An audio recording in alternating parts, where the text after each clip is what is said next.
channel and welcome to this brand new series in which we're going to be rediscovering the Teenage Mutant Ninja / Hero Turtles. Depends where you're from. A little bit about me, my history with the Turtles. Big fan of the Turtles. Originally back in the early 90s, late 80s, the original Turtles. Up until the third movie, the one where they went back to ancient China, I believe. Don't quote me on it, but that's it. That was the last time I kind of was all up to date with the Turtles. After that, then there was a few different incarnations of which I wasn't really a fan, so I kind of left it alone. However, I want to rediscover the Turtles. More the original ones from my childhood, and then slowly build up from there. That's what I want to do. Because there's a lot of new villains I have no idea about. My villain was the Shredder back in the day, the late great James Avery, who voiced him. So that's my history up until the third movie. All the ones in between, don't really know much about. Even the new Michael Bay ones, not really watched them. I've seen clips of them, they don't really excite me. For me, Michael Bay was all about bad boys. What are you going to do?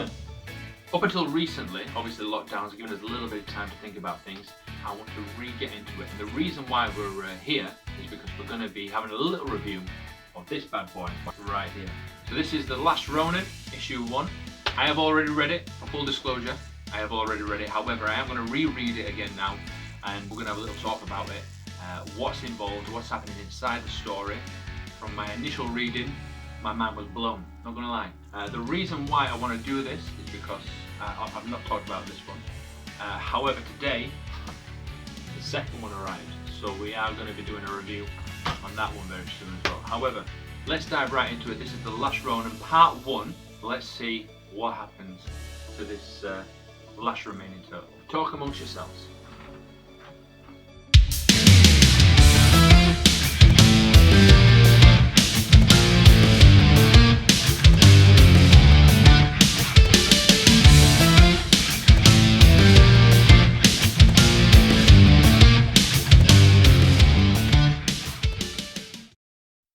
Well, still a good read. Second time round. Where to begin? I love the throwback that the bad guy, I forget his name now, Oroku Hiroto, I think I'm saying that right. The bad guy apparently is the grandson of the Shredder, and there's some great throwbacks to the original with the blithering idiots comments, and there's another one in there as well, but I can't find it right now. So that's a nice little throwback there. The turtle initially steals a motorbike at the beginning, which turns out to be a young girl by the name of Jones. So I'm assuming maybe something to do with Casey Jones. And I don't know, I saw somewhere that Casey Jones and April O'Neil got together. And at the end of this story, that girl finds the turtle and takes him back to make him better, basically. Takes him back to like a hospital or somebody's home. And that is where we see April O'Neil right at the end, the last page. Just here, looking a little bit older, but still in yellow, as ever. There you go.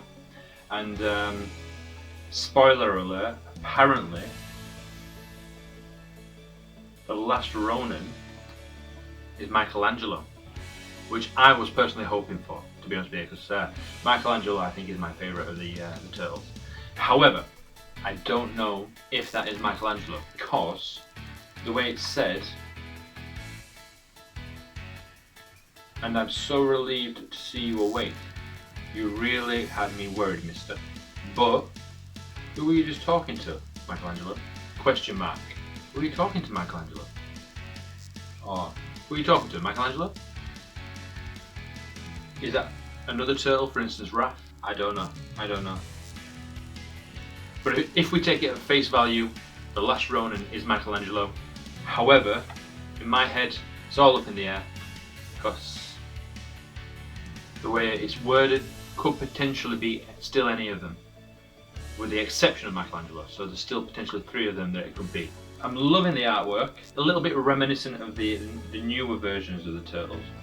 Not that there's anything wrong with it. Another thing that had me thinking was, how come New York City is so cut off? Why is there no bridges? Why is there no boats? And a final thing, I was a little bit confused about all of the wording. Is he talking to himself? Is he talking in his head? Is he actually physically talking to his brothers? Because some of the phrases are in boxes like this. You don't know who's saying that. But then there are other times where you see boxes coming from out of the screen of his brothers talking to him. So it's just that for me is a little bit confusing. It might come into fruition and become more clear in later volumes.